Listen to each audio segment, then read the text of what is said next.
Jimmy here live. Today we're watching the entire history of trains. This was recommended by somebody in the chat, so we're gonna see what it's all about. Me personally, I love trains. I rode on a train recently. I had a big smile on my face most of the time. It was great. If you like trains, like the video. Let us begin. The year is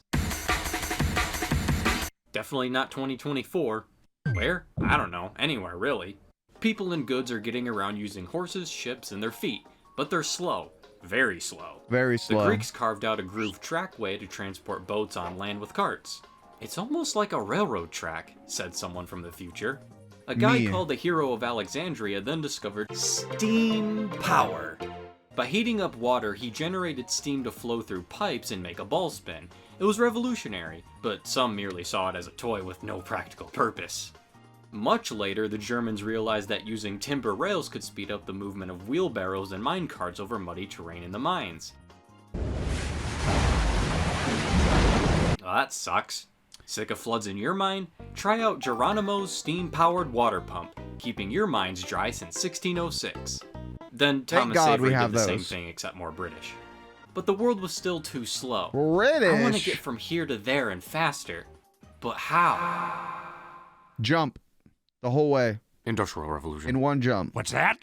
A revolution? Oh, it's the Industrial Revolution from Great Britain, and it's probably about to change the world.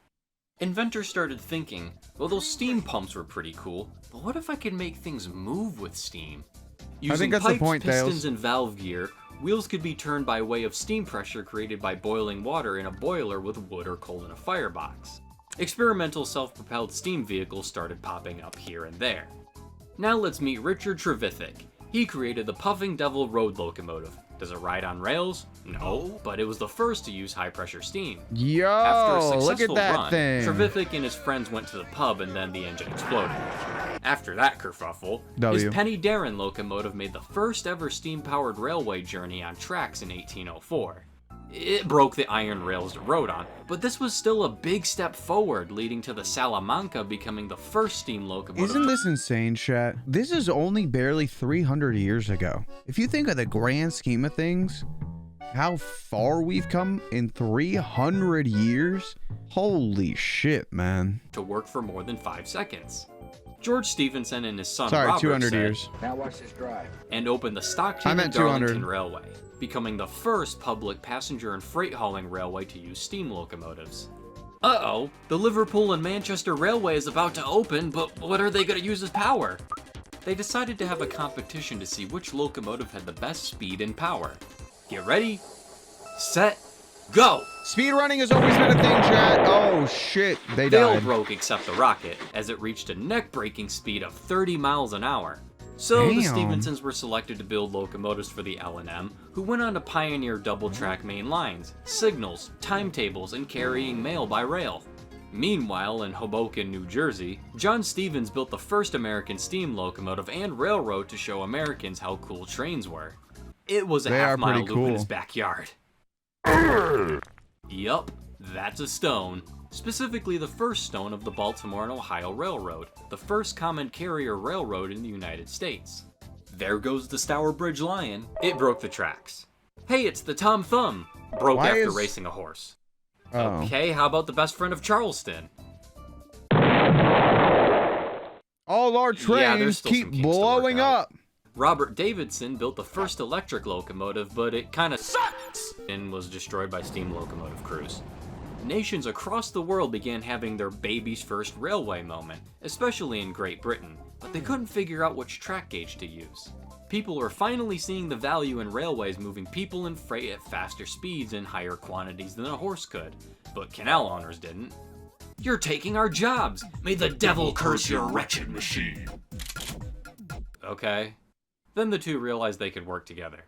As more trains popped into the world, that meant more boiler explosions, derailments, and pandemonium amongst the general public. Critics thought railways would cause farm animals to go insane, women would melt, traveling at the high speed of 30 miles per hour would surely mean death, and the power of trains could be challenging God himself. Well, God didn't have much to say on the matter, so people kept building trains. Trains got drafted into the military when Prussia started using them to move troops. Are you too lazy to build a bridge? Use a train ferry instead and let the steamship do all the work. Britain puts trains in India to surely benefit the Indian people.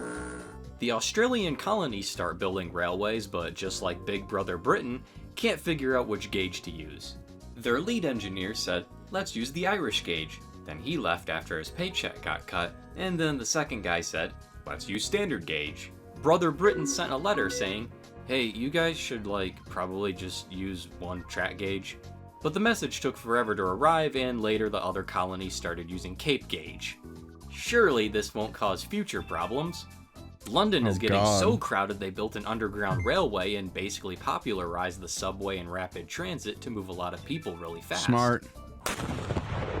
Uh-oh. The Americans are killing each other and using rail-mounted cannons. As it goes. Union troops also stole a Confederate locomotive, said nana boo-boo, and the Confederates chased them on foot. What is this video about? This is the entire locomotive. history of trains. After the North and South reunite, they manifest their destiny by killing the natives, taking their land, and placing down some trains. The tribes fought back by derailing the Iron Horse, except the Pawnee, who welcomed the railroad. At Promontory Summit, Utah, the first American Transcontinental early Railroad America was completed, and must they have took been a gangster insane. picture together. Trains suck at climbing hills, but not Probably anymore. such with an the rack insane time to railway. be alive. Not in a good way either. Pull my finger. Just kidding, that's an air brake lever made by George Westinghouse to stop brakemen from dying on top of a moving train while screwing on handbrakes. Over in China, a British merchant built a demonstration railway, but the Qing government said, dude, are you insane? This is gonna scare everyone, and made him dismantle the line for promoting bad vibes. The Japanese decided they wanted to learn how to build railroads and hired foreigners to help, but then said get the hell out once they were done. Wanna go up the big hills of San Francisco? Take the new cable car. Cable in the road, passenger in the car. Back in China, the British and Americans started building a road, and by road I mean railroad, and when the government found out the Westerners lied, they said, dude, stop. Stop it! Can you please stop building the... And the British completed their railway and made bank And they off didn't it, stop. until China had it dismantled a year later. What? Werner von Siemens said, hey, what's up? I'm gonna build an electric locomotive. And he did. It was a wood block on wheels with a motor, but it worked, and people were amazed at the sight of a smokeless locomotive. Huh. Hey!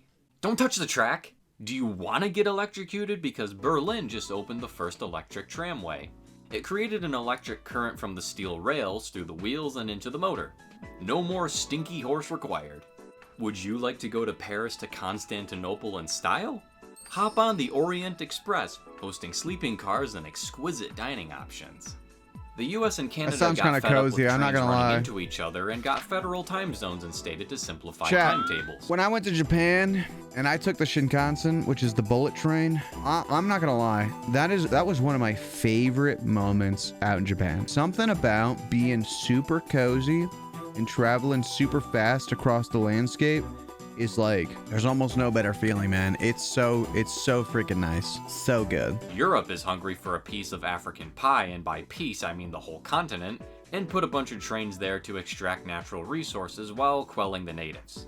Canada just finished their first long-ass transcontinental railway, and America said, damn it, I built a fifth one? We need more trains, I'm not gonna lie. Crashed through a station in Paris, and Holy shit. the Americans slammed two locomotives into each other head-on, cause why not, and accidentally killed two people. Oops. But hey, electric locomotives are finally making a name for themselves. Just admit it, you have train autism. Of course I do. And Sonic. Dude, I miss the old Windows layout, chat. I mean, look, I still got the background for it and everything, man. Like, oh, I'm such a sucker for that shit. Now it's the 20th century and locomotives are getting bigger, better, faster, and stronger. Bigger boilers and fireboxes meant more power, and bigger wheels provided faster speeds. Over in Germany, Eugen Langen looked at a railroad track and said, what a name. Two rails are overrated, and you know what? We're going airborne. And created the Wuppertal Suspension Railway, an early monorail. Huh. Okay, what the hell is this? The Ford Motor Company just dropped the Model T automobile. It's probably just a passing fad, I mean. Chat, I almost bought one of these, by the way. The funny thing is, they're not even like insanely expensive. It's just the upkeep on them is super annoying. I almost bought it just for a video. It would have been really damn hard to like drive and take care of, but they're so cool. How much? I think it was gonna be like maybe $10,000 or something, but we were gonna use it for like a really cool travel video for Couchcast, but then we never did it. And I'm honestly glad we never did it because I think it would have been much more of a headache than any of us were willing to deal with. When it first came out, right? Yeah, when it first came out. Yeah, I wanted to make a video about it. Yeah. I mean, come on. Do you really think this thing is gonna compete with trains? Have you seen how fast they go now? The Sultan of the Ottoman Empire ordered the construction of a railway to link Damascus with the holy Muslim city of Mecca, thus making the Hajj pilgrimage more accessible. Wait, is Kirby Air Riders out? It was also to assert control over the empire. They only got as far as Medina due to tribal resistance. Hey, Germany and Switzerland? Yeah? What's that? Oh, it's a diesel locomotive. A diesel? No, a diesel. That Rudolf Diesel guy invented the engine, but he disappeared on a ship. Oh shit. Oh. Anyway, they apparently killed his the ass, whole low world key. decided to go to war, and whoa, that's a big gun. And here's a tiny train. Trench railways were built to transport troops and supply food and ammunition to soldiers locked in stalemate-ridden trench battles.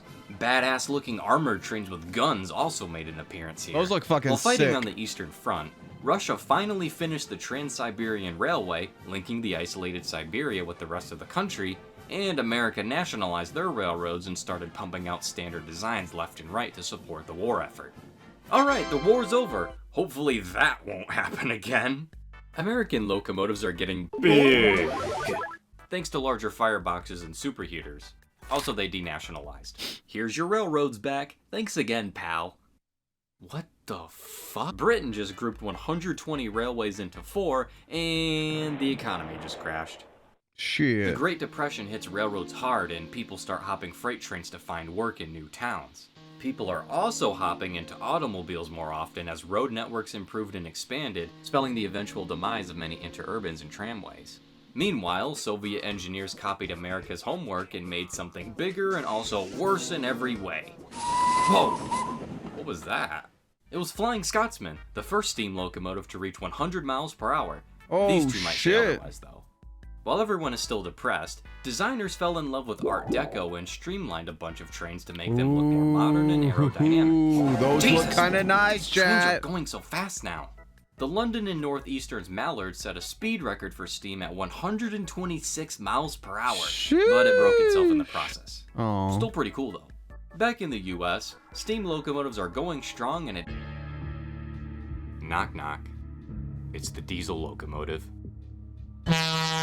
Many American railroads decided steam was icky and expensive, so Thanks, diesel Nanner. started taking over. But not before they built some of the largest steam locomotives ever. Oh, great. 3 guys suddenly decided they wanted to take over the world, and now there's a world war. 2.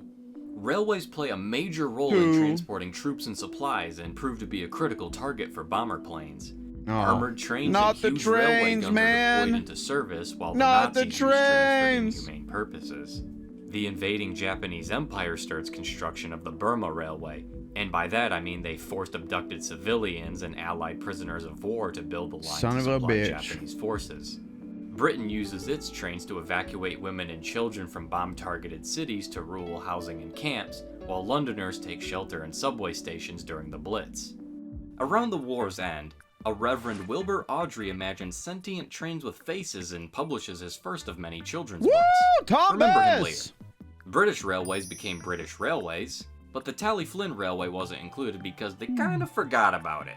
It then barely survived closure and became the first preserved heritage railway in the world, and kickstarted a movement of people saying, hey, maybe we should preserve this stuff. True. Meanwhile, Argentina's British and Good French-owned railways are nationalized and they throw a party. And Yippee. then Germany is divided into East and West, and people start using the Berlin subway to escape from the communist and less prosperous East. The previously nationalized railway network is also divided. In Canada, Robert Swanson was busy making diesel air horns sound less like this,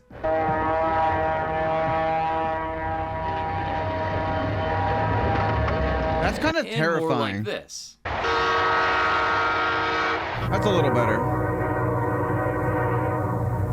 In other words, he made locomotive horns more musical.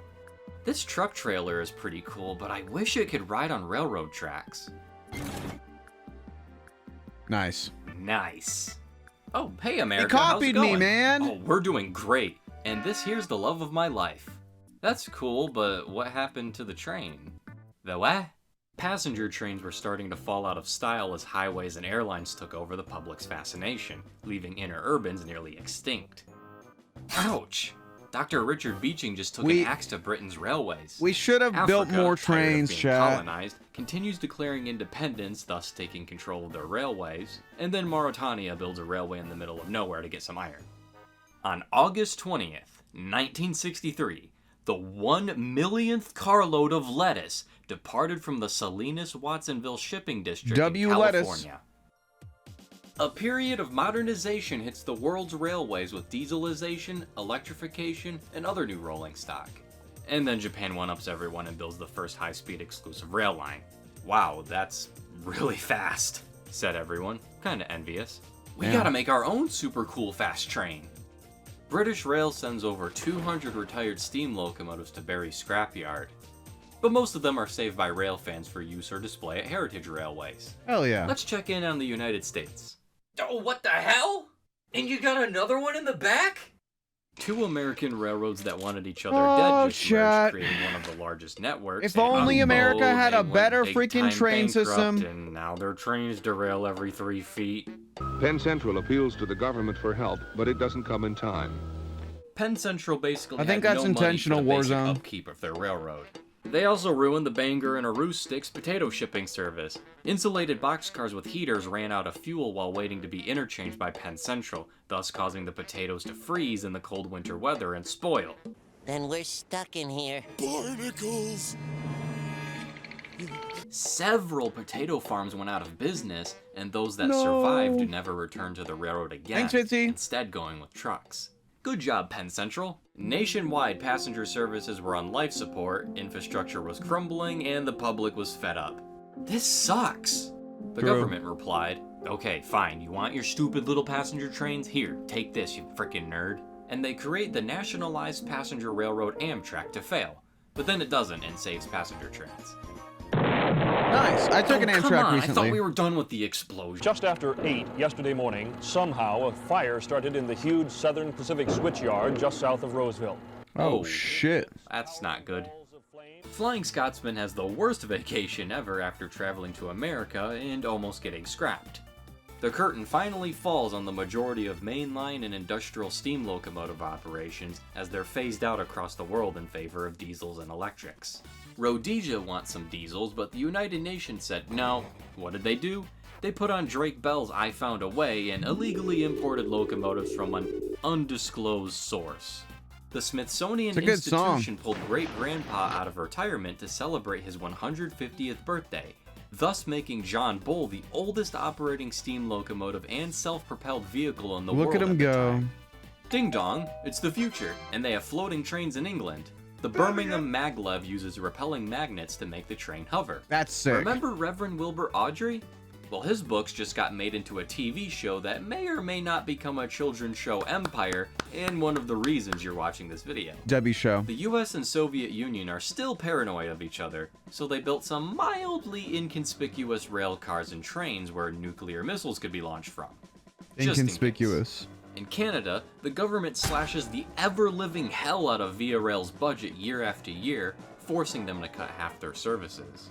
India just started up the Lifeline Express, a traveling hospital train where people in areas lacking medical services can get surgeries, medications, screenings, vaccines, and Interesting more. place Japan is to want to expanding do their that, but passenger sure. network with their economic bubble, and then they privatize. American railroads are merging like crazy, and the New York City subway is covered in graffiti. Germany and its railways were unified. Yay! The Soviet Union broke up, and the former republics established their own nationalized rail networks. High-speed rail is growing in Europe, and Britain decides to privatize their railways and make the passenger network really confusing.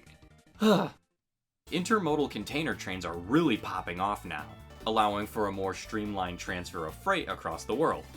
I hope you weren't planning on a Nicaraguan train trip because the president just shut most of them down. I want to go from England to France, but my train won't flow. Oh, hell yeah.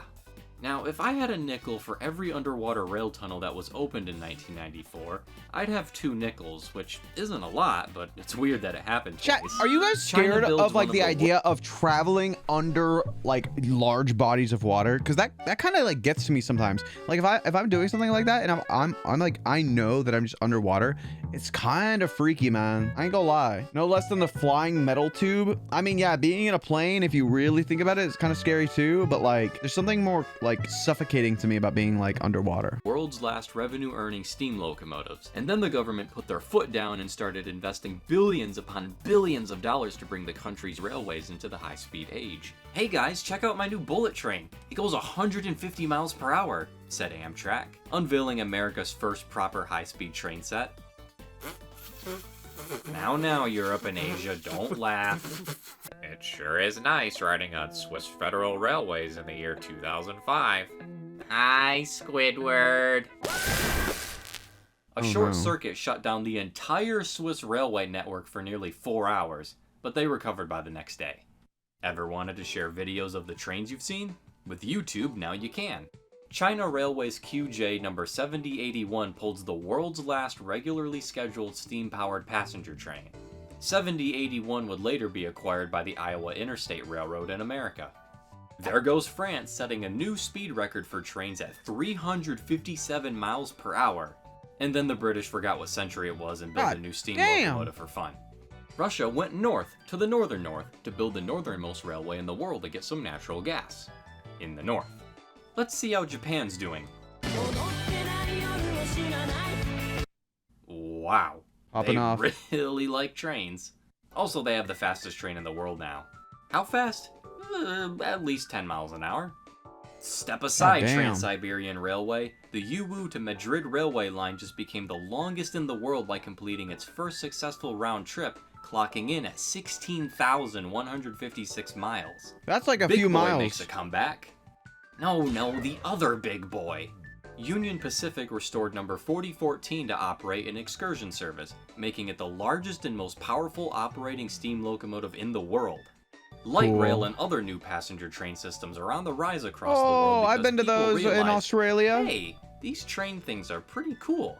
And also, just one more lane, bro, doesn't always help. The COVID-19 pandemic locked down the world and caused ridership on passenger trains to plummet. Services were drastically reduced or temporarily cut with a gradual return in the next couple of years. Fed up with their passenger trains sucking and changing owners every few years, the UK decides to renationalize and revert their railways back to British railways, except more great. China continues expanding their railway network at the speed of sound, and then they finally retire steam locomotives after nearly 150 years. Canadian Pacific and Steam Kansas locomotives City are so Southern cool merged though, to man. create Canadian Pacific Kansas City, and to celebrate, CEO Keith Creel sent CP2816 on a round trip across Canada, the US, and Mexico to The great enormous cum. fanfare. It was the Canada, first steam US, locomotive Mexico. to travel across the 3 countries. Technology is improving, but the globe is heating up. What do we do? Asked the world. I don't know, but here's some hydrogen and battery powered trains that might help. Want to become a train driver? Too late, buddy. A computer might be doing that for you. And then True. Thomas the Tank Engine takes over the world. And we've been happy ever since. Thank you, Tombus.